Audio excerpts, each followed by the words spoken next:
Welcome, welcome, welcome, everyone. Welcome to Conversations with Davina, where we talk about stress, loneliness, grief, and everything in between.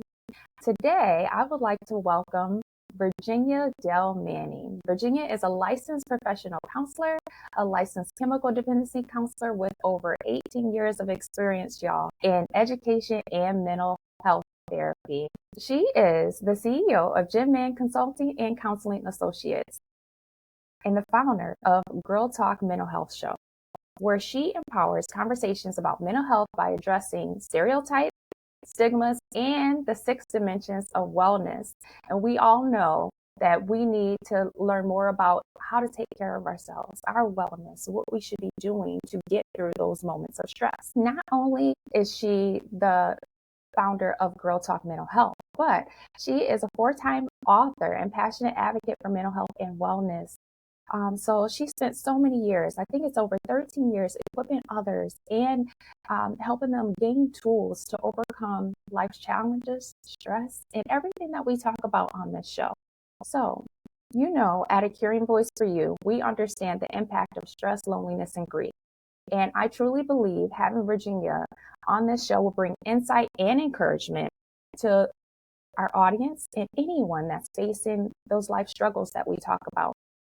We are all on that roller coaster of life that I often share about, and it's important to gain those skills, gain those strategies, so we can make a difference, overcome, and keep pressing forward. So, I would like to give a warm welcome to Virginia Manning. Thank you so much, Virginia, for coming on the show today. Absolutely. I am grateful that you invited me. You I want are to be a part of welcome. the conversation.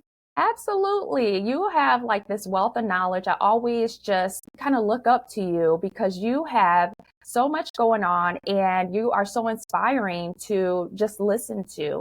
So, can you share a little bit about yourself with the audience so they can get to know you? Absolutely. And thank you for that compliment. I love giving what I've gained. I always tell people, I'm a first generation of everything. So I pretty much had to get a lot of the things that I know from the mud. That's why I don't mind sharing with other people. Because why it has to be so hard, right? If people have information and knowledge, they should share it. I mean, that's what about the gift of giving is about. You gain a gift and you give a gift. But so I've been licensed since 2011. I'm in Houston, Texas. I have two locations for my Gym Man consulting practice. I'm a former educator, so education is a part of everything, really. Counseling and education have really been a part of my whole life. Even as an educator, I was still counseling. As a counselor, you're still educating. So it kind of always goes hand in hand. I'm a teacher by heart and I'm passionate about it. And I just love helping people and expanding the awareness of mental health, mental wellness, and the tips and tools that people need to get to that next level in life. Wow, absolutely. And you know what? We have that in common. We both have that educational and counseling piece together. And I totally agree with you. They go hand in hand, educating and counseling to provide the support to anyone that you are come in contact with when you're going through, just life in general. So, you know, I would like to kind of dive into our current world climate.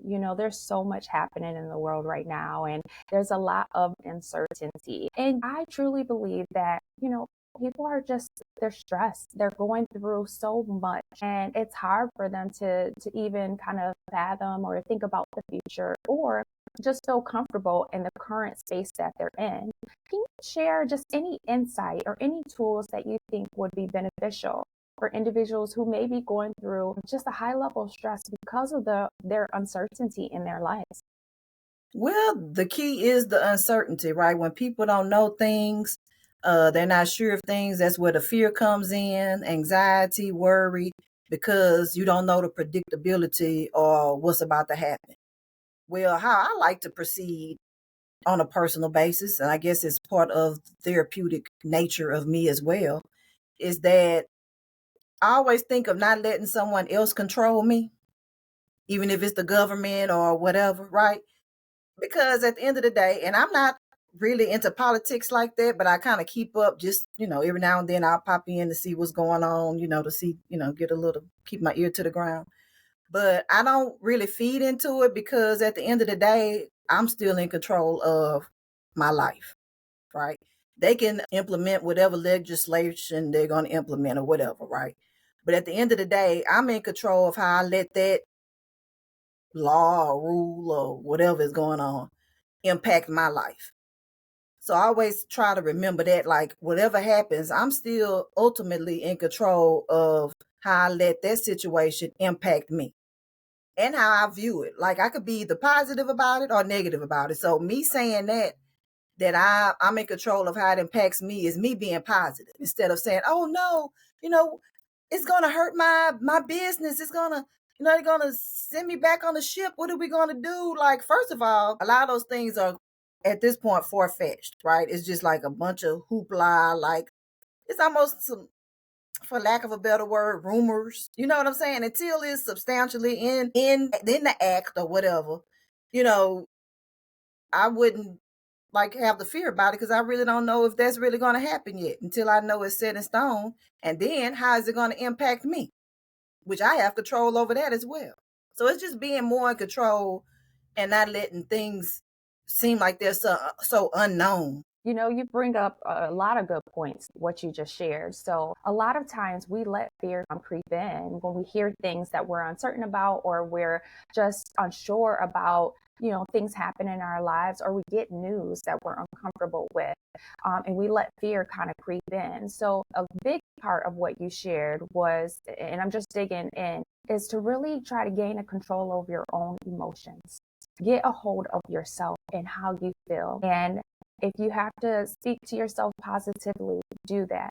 If you have to, shut down some things that may be feeding you that negativity, do that. But get control over your own emotions, your own thoughts, so that you can bring positivity into your life, and into that current situation. It's Which like I think, setting boundaries, right? We feel like yes, because they in Washington or wherever they're located that and we can't like touch them readily, that we don't have control over what they do or what they say, and we don't have control. It's like a normal person, like the person sitting next to you. You can't control them either, but you can control how you respond to what they give to you. So it's the same concept. It's just like they're just, in higher powers or whatever, or far away that you feel like you can't do anything about it or it's out of your control because they're not somebody you can, tangibly touch or whatever. But it's the same concept. wow, yes, I totally agree with that. So, just to kind of go a little bit deeper and to talk about individuals who may be feeling a sense of loss of control over their lives due to those external circumstances. And I know you talked about gain control over your thoughts, bring those thoughts and those feelings, and allow it to be stabilized through our own positive self talk, or just gaining control over that. How can we regain a sense of peace and stability, even though we know those things are happening? What are some things that they can physically do to gain that sense of peace once they take those thoughts and kind of make sure that they're not constantly coming into their mind? How can they gain that sense of peace that so many people are looking for today? Right. Well, have healthy coping strategies for sure. And clinically, the word is coping strategies, but they don't view coping strategies as something fun because they think it's clinical. So it's like I have to do some kind of clinical type of technique or whatever that they think they, won't enjoy or that they're not capable of doing. So I tell people coping strategies really are hobbies and things that you enjoy, right? And it'll keep your mind off of the stressors. It'll help you feel more relaxed because you're doing things that you enjoy. And what's the next thing they'll say? I don't have any hobbies, or I don't know what I like. I don't know what I enjoy. Explore life, enjoy life. That will keep you unoccupied, keep you not occupied or not focused on the other stressors that's going on in politics or whatever. If you're doing the things that you enjoy, which goes back to setting those boundaries and being more in control of your life, you could say, okay, I'm not going to let all these things keep me from enjoying life and my career and flourishing in my life and enjoying my family and my kids, or whatever it may be that whatever your lifestyle is, and do things that you enjoy. Coping strategies, hobbies. Live Love it. life. Be happy. Yes, yes, yes, yes. So it doesn't matter what you do as long as it's healthy. So you can, set time on your calendar, or even when you're feeling that way, find something that you enjoy doing and go after it. Do it. As long as it's healthy, it's going to help you get through that moment of stress and move you forward. So, yeah, I appreciate you sharing that because there's so many people are like, I don't know what to do. How do I get that peace that I'm looking for? So many people have peace. And sometimes people gain peace in unhealthy ways. But to find that peace in a healthy way, look toward the hobbies, things you enjoy, and kind of dive into those areas. And So be just strategic too, because you don't want to just have some hit and misses or waiting until you need and have to have a coping strategy to have a coping strategy. I tell my clients all the time, be proactive instead of reactive, because it's harder to mhm. be reactive and try to fix stuff, right? Versus let me be ahead of it to prevent it from happening. So then I don't have to worry about the discombobulation of it or the unhealthy side effects or reactions that'll come with something that I let just happen without me being in control of. Yeah, absolutely. So whether it's jotting down a few things on a calendar or putting a reminder in your phone to do those things at times when you know you may be on your phone, or doing things that you could be benefiting a little bit more from those coping strategies. Maybe put a timer on your phone and do it at that particular time so that you know for sure you're going to tap into wellness for yourself and it's intentional. So Absolutely. so just to kind of dive in a little bit more, there's a lot of people who are just going through, life obstacles, life challenges. If you could share one piece of encouragement to someone who feels maybe hopeless if they're going through just a tough time, what would you say? Well, first of all, set a goal. Like, how do you want to feel? What's your goal for how you want to feel? Even if you don't feel it right now, what's your ideal goal of how you want to feel that'll help you feel prosperous, peaceful, at ease, whatever your goal is, right? What is the goal of how you want to feel and function in life and be and your pleasantries or whatever, right? Set a goal. And once you set a goal, then you have to do things that intentionally bring that to happen. And yes, easier said than done, absolutely. But it takes practice. But first, you have to set the goal. So if you just set a goal, and we're not worrying about other people, because sometimes we are so preoccupied with, if I do this, how such and such is gonna feel about it, or if I'm doing this that makes me happy, how is this person gonna feel about it, or what they're gonna think? Like, no, do what makes you happy. Because if you do what makes you happy, and you set goals and you intentionally work towards those goals, it actually benefits you and the other person. Because now when you're around me, I'm more peaceful, I'm more pleasant, I'm in a good headspace, I'm at peace, I'm not, combative, whatever, your things may be. And it benefits both parties. I love that. Yes, goal setting is crucial. It's crucial for I think everyone. Mhm. And sometimes when you reach that goal, it's so exciting when you know that you accomplished something. It's something that helps you to feel just, good inside. Mhm. For individuals who may have a hard time, sometimes people don't always meet those goals. They set them and they struggle with them. Or they may just be so close, but not intentionally there just yet. For people who sometimes they come down on themselves or that self doubt and beat themselves up, there's a lot of people who do that and it's not intentional. Sometimes it's more internal within our own selves. Sometimes it's hard to congratulate ourselves or to just give ourselves a pat on the back when we have done something that's amazing, or we, you know, can, just mainly celebrate a goal or accomplish a task.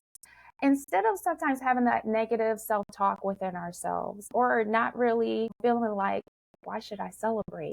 What are some things that you can share to help them realize that it's important to, kind of revisit those terms or find ways to not beat yourself up or celebrate the things that you accomplish?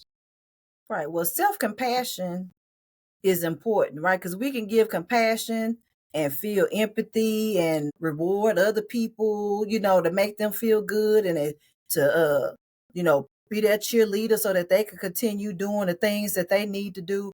But why can't I do it for me?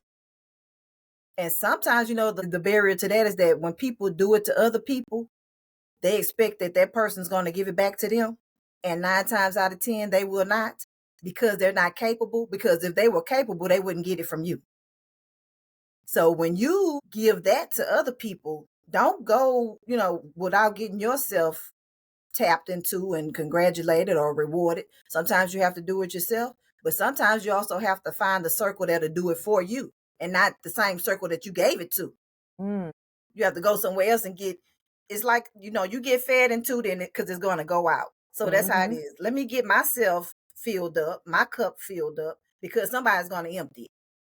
But people always empty their cup, and then they don't even have enough to give to themselves. Yes. And then they're like, okay, well, I stayed up with you till 2:00 in the morning listening to all your problems, and then I call you at 2:00 in the morning to try to tell you about my problems, and you don't even want to listen. That's because they're not capable of doing it. Because if they were, they wouldn't get it from you. So make sure you get your well filled up from somewhere else, and not expect for it to get filled from where you giving it to. Ooh, that's It can even powerful. be a husband. Sometimes we feel like our mates, our children, or moms, or whatever, family, friends should be the ones who fill our wells up. No, because a lot of times they don't and they can't. But we expect for them to do things that they can't do. That's why we get so disappointed.